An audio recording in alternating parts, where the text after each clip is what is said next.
The House Oversight Committee is investigating whether the administration overlooked critical warnings before the terrorist attack in Benghazi on September 11th that killed U.S. Ambassador Chris Stevens and 3 other Americans. Congressman Jason Chaffetz chairs the House Subcommittee on National Security and has just returned from a fact-finding mission in Benghazi. Thank you, Congressman. Very good to see you. First, I wanted to share something with you because Governor Romney, just at a campaign appearance in Iowa, shared a story of having met one of the Navy SEALs, and I believe, since he refers to him as a Massachusetts resident, Massachusetts native, we think that he's talking about Glenn Doherty. Let me play this. One of them was a guy actually from my home state of Massachusetts, and a relatively young guy compared to me, and he was a former Navy SEAL. He was living in San Diego, and learned about him. He talked about his life. He skied a lot. He skied in some of the places I had, and we had a lot of things in common. He told me that he keeps going back to the Middle East. He cares very deeply about the people there. He served in the military there, went back from time to time to offer security services and so forth to people there. You can imagine how I felt when I found out that he was one of the 2 former Navy SEALs killed in Benghazi on September 11th. And it touched me, obviously, as I recognized that this young man that I thought was so impressive had lost his life in the service of his fellow men and women. Now, Glenn Doherty from Winchester, Massachusetts, was one of the 2 Navy SEALs. You've just returned. Did you get to Benghazi? Were you able to talk to people and talk to witnesses and find out what really happened there? Thanks for having me on the show. No, I was not able to get to Benghazi. It's still the volatile situation, too volatile. I couldn't get there. I was in Tripoli at the U.S. Embassy for most of the day on Saturday. And what did you learn? And how does that inform the hearing that you're going to hold with Darrell Issa tomorrow? You know, first thing we did is I got a little emotional. I expressed how thankful I was that we were for their service to this nation. They had lost 4 colleagues, had been killed. The ambassador had been killed. But then I toured the facility. I got a briefing, got an understanding. What I was struck with is I left with the impression that security wasn't dictating security, but that politics were dictating security. For instance, I was there most all the day. Never once did a single person ever mention a video. Never mentioned, like, it was not a factor. And it's what the administration was saying and the reality of what I heard on the ground were just 2 different things.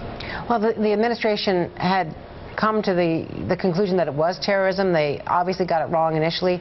But what about the key question of whether they overlooked either security concerns, intelligence warnings?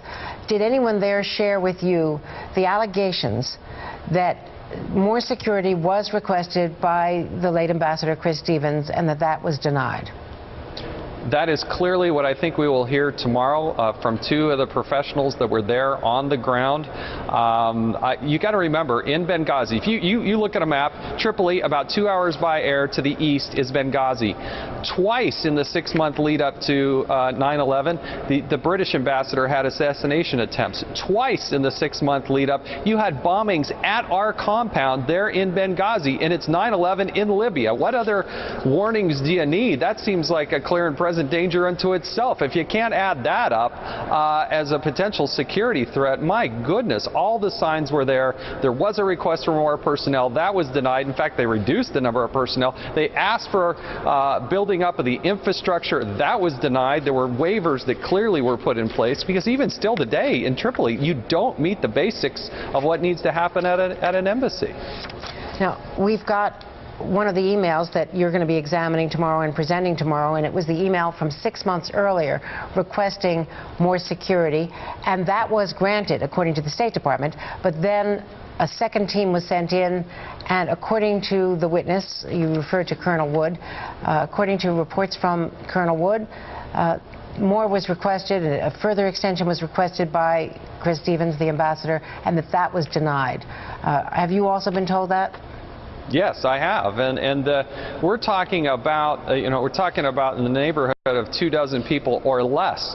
Let's remember that President Obama has essentially a private army in Iraq of 15,000 security personnel there at the embassy in Baghdad and the surrounding area, and we're talking about half dozen here, another half dozen there in Libya after a revolution, after 2 bombings on our facilities, assassination attempts of the British ambassador.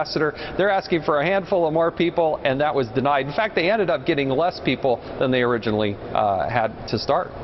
Well, some other people have said that Chris Stevens had perhaps an unrealistic expectation about Benghazi because he had spent so much time there during the war. He knew how well liked, even loved he was by many of the people, and that perhaps he wasn't cautious enough about the threat from the militia. Now that he's perished, I think of him in a very fond way. I think clearly he was part of a security apparatus that was asking for more help, but he didn't get more help, and he was optimistic. He said, I'm going to do my job anyway. I'm going to go into a very difficult situation. So I walk out of there with more admiration for him, not less. Maybe perhaps other signs were ignored, but I think it's the responsibility of the State Department to provide him the resources so he can do his job. He didn't get those resources, but he did his job anyway. And unfortunately, we had 4 Americans that were killed. And Congressman, the State Department's response is that if they'd had more security in Tripoli, it would not have helped in Benghazi, and that the Libyans were building up, and that was this logical transition to a Libyan security force. Can you respond to that? I think clearly the political objective from the Obama White House and the State Department was they wanted to, quote-unquote, reach apparent normalization, and I say that in quotes, normalization as swiftly as possible, and that really meant hire as many Libyans as you possibly can. Well, there's not a rent-a-cop around the corner. They just went through a revolution. They barely have a government, let alone the opportunity to vet and train people in order to provide that security that was needed both in Benghazi and in Tripoli. So you got to look at the country as a whole, but I mean, look at the result. The consequence is you have an active Al-Qaeda, you have other terrorists that are active, and we have 4 dead Americans and a compound that, as a member of Congress, I still can't even go visit. The FBI had trouble getting in there to visit it. So it's still a problem. Jason Chaffetz, it's going to be an interesting hearing tomorrow. Thank you very much for previewing it today.